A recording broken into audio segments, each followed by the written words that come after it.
তোমার জন্যই সেই জান্নাত আছে। তাহলে এই মানুষটা কেমন আর এই মানুষটা কেমন, এবার দেখেন আল্লাহ সুবহানাহু ওয়া তাআলা বলছেন, এইবার এই লোভী মানুষটা যারা দুনিয়াতে সামান্য 30 বছর 40 বছর ভালো থাকবে বলে যারা দুনিয়ার কোনো রকমের মানে হালাল হারাম না বেছে তারা দুনিয়াতে বাড়ি গাড়ি সুন্দর সুন্দর ফ্ল্যাট আর সুন্দর সুন্দর ব্যবসা তারা সাজিয়ে নিয়েছে, কিন্তু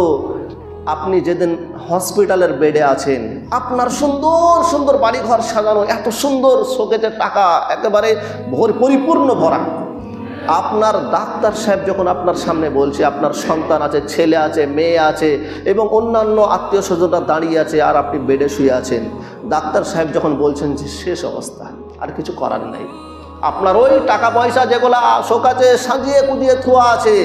এই সন্তান আদি যাদের পেছনে মানুষ করার জন্য আপনি অক্লান্ত পরিশ্রম করেছেন, কিন্তু আপনি সুস্থভাবে তাদেরকে মানুষ করেননি,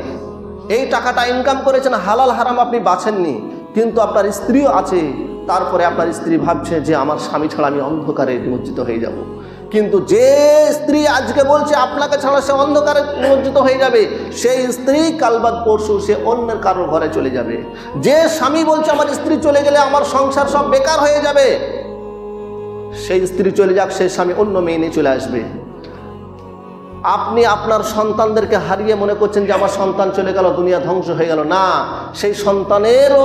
আল্লাহ সুবহানাহু ওয়া তাআলা এমন করে দেয় যে সেই সন্তানের জায়গাতেও আপনি সবুর করে ফেলেন। তাহলে পৃথিবীতে মানুষ কেউ কারোর জন্য পড়ে থাকে না। অতএব তারপরে ডাক্তার যখন আপনাকে জবাব দিয়ে দিল, তখন আপনার জিন্দেগি শেষ হয়ে গেল, কেননা আপনি আর বাঁচবেন না, আপনার জীবন শেষ হয়ে গেছে। কিন্তু ওই মানুষটা, যে মানুষটা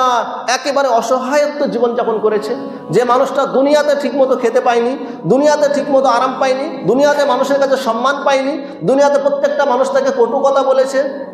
কঠিন সে পরিশ্রম করেছে, আল্লাহ সুবহানাহু ওয়া তাআলা বলছে ওজুহু ইয়াওমাইযিন নাঈমা, কিছু মুখমণ্ডল হবে যাদের হাস্য উজ্জ্বল হবে, লিসাইহা রাদিয়া, লিসাইহা রাজিয়া, লিসাইহা মানে হচ্ছে কঠোর পরিশ্রম করবে তারা দুনিয়াতে, এমন পরিশ্রম করবে তারা, এমন সাধনা করবে তারা, আল্লাহ যা যা বলেছেন, আল্লাহ যা যা আদেশ করেছে তাদেরকে সেই আদেশ পালনে তারা সব সময়তে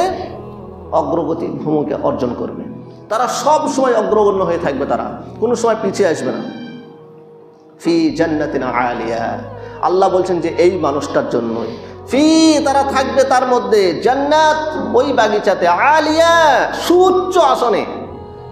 জান্নাতের সুউচ্চ আসনে থাকবে ওই মানুষটা। মানুষটা দুনিয়াতে কষ্টের জীবন, সে নিজেকে এই রকম কষ্টের মধ্যেই অতিবাহিত করছে, কিন্তু এই 60 বছর সে কষ্ট পাচ্ছে, কিন্তু তারপরে কি হবে আপনারা আমরা জানি। আল্লাহ রসুলের